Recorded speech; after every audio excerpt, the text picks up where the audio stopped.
दोस्तों, आज जिस प्रकार से सुप्रीम कोर्ट में ये जो भारत देश का जंतर मंतर में विभिन्न बच्चों को लेकर के अब पूरे भारत देश के लगभग 33 जिलों में अलग अलग प्रकार से जो आंदोलन हो रहे थे उसकी सुनवाई आज स्टार्ट हो गई और सुप्रीम कोर्ट के चीफ जस्टिस ऑफ इंडिया ने उन विभिन्न पिटीशनों को भी लिया, जिसमें हमारी भी पिटीशन थी। और जो हमने लेटर पिटीशन दिया था, आप लोगों को पता है, लेटर पिटीशन उसके साथ में पिटीशन को भी सबको उन्होंने कल सुनवाई के लिए रख लिया है। चीफ जस्टिस ऑफ इंडिया ने यह एक आज स्पष्ट कर दिया है कि भारत देश में न्यायिक प्रणाली है और न्यायिक व्यवस्था रहेगी। अलग बात है कि फंडामेंटल राइट्स का यदि कोई भी वायलेशन किया है, इसके सबूत और वो सारी चीज़ें जो हमने पेन ड्राइव में पेश की, उनके खिलाफ FIR दर्ज करने के लिए जो हमारी याचिका है उस पर यह है कि जो दिल्ली पुलिस के विभिन्न लोग हैं, इसके साथ में विभिन्न स्टेट के जो लोग हैं, RAF के जो जवान हैं और इसी के साथ में जो आप लोगों ने देखा होगा CISF के भी जवान हैं, इन सब पर कानूनी कार्यवाही ज़रूर की जाएगी। इसके साथ में मैं आप लोगों से यह भी बोलना चाहता हूँ कि भारत देश में जिस प्रकार से विभिन्न जगहों पर गोला बारूद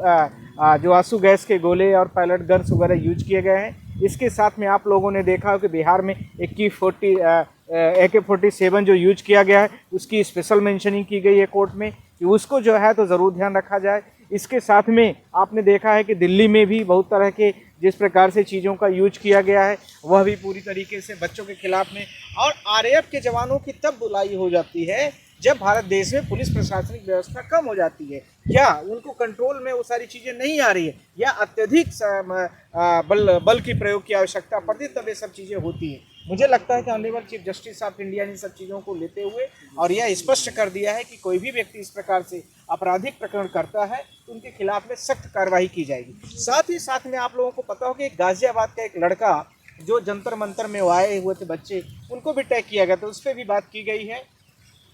और इसके खिलाफ में कल से भी सारी चीज़ें थी, हम लोगों ने भी ट्वीट करके बोला था कि यदि दिल्ली पुलिस या फिर उसके साथ में यूपी पुलिस इसमें कार्रवाई नहीं करती है तो हम लोग कल मेंशनिंग में इन सब मुद्दों को उठाएंगे। साथ ही साथ में बिहार में जो AK-47 चला रहा था उसके बारे में भी हम लोगों ने बोला हुआ था। हमने तो खासकर बोला था और रिट्वीट करके बोला था कि बिहार पुलिस इस चीज़ को ध्यान रखे, नहीं तो कल इस पर ज़रूर एक्शन होगा, और आज किया गया हम लोगों के द्वारा। अब सवाल यह है कि किन किन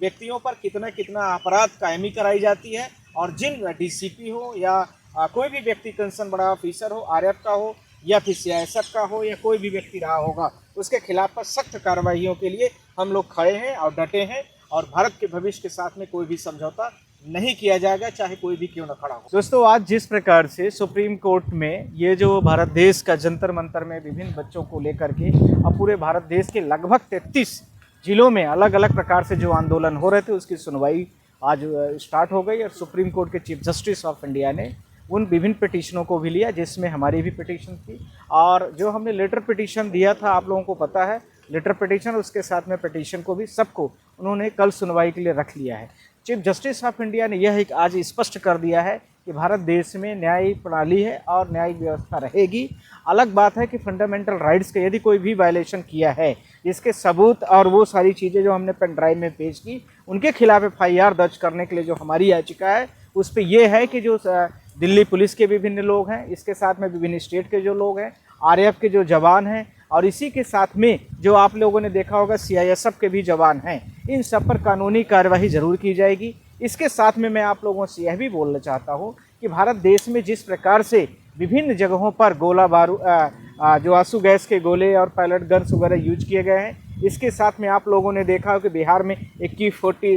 AK-47 जो यूज किया गया है उसकी स्पेशल मेंशनिंग की गई है कोर्ट में कि उसको जो है तो ज़रूर ध्यान रखा जाए। इसके साथ में आपने देखा है कि दिल्ली में भी बहुत तरह के जिस प्रकार से चीज़ों का यूज किया गया है वह भी पूरी तरीके से बच्चों के खिलाफ में, और RAF के जवानों की तब बुलाई हो जाती है जब भारत देश में पुलिस प्रशासनिक व्यवस्था कम हो जाती है, या उनको कंट्रोल में वो सारी चीज़ें नहीं आ रही है, या अत्यधिक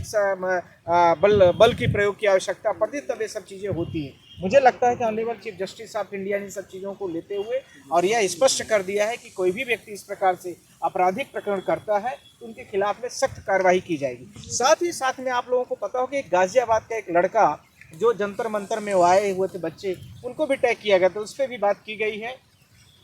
और इसके खिलाफ में कल से भी सारी चीज़ें थी, हम लोगों ने भी ट्वीट करके बोला था कि यदि दिल्ली पुलिस या फिर उसके साथ में यूपी पुलिस इसमें कार्रवाई नहीं करती है तो हम लोग कल मेंशनिंग में इन सब मुद्दों को उठाएंगे। साथ ही साथ में बिहार में जो बल जो AK-47 चला रहा था उसके बारे में भी हम लोगों ने बोला हुआ था। हमने तो खासकर बोला था और रिट्वीट कर करके बोला था कि बिहार पुलिस इस चीज़ को ध्यान रखे, नहीं तो कल इस पर ज़रूर एक्शन होगा और आज किया गया हम लोगों के द्वारा। अब सवाल यह है कि किन किन व्यक्तियों पर कितना कितना अपराध कायमी कराई जाती है और जिन DCP हो या कोई भी व्यक्ति कंसर्न बड़ा ऑफिसर हो, RF का हो या फिर CISF का हो या कोई भी व्यक्ति रहा होगा, उसके खिलाफ पर सख्त कार्रवाइयों के लिए हम लोग खड़े हैं और डटे हैं और भारत के भविष्य के साथ में कोई भी समझौता नहीं किया जाएगा, चाहे कोई भी क्यों न खड़ा हो।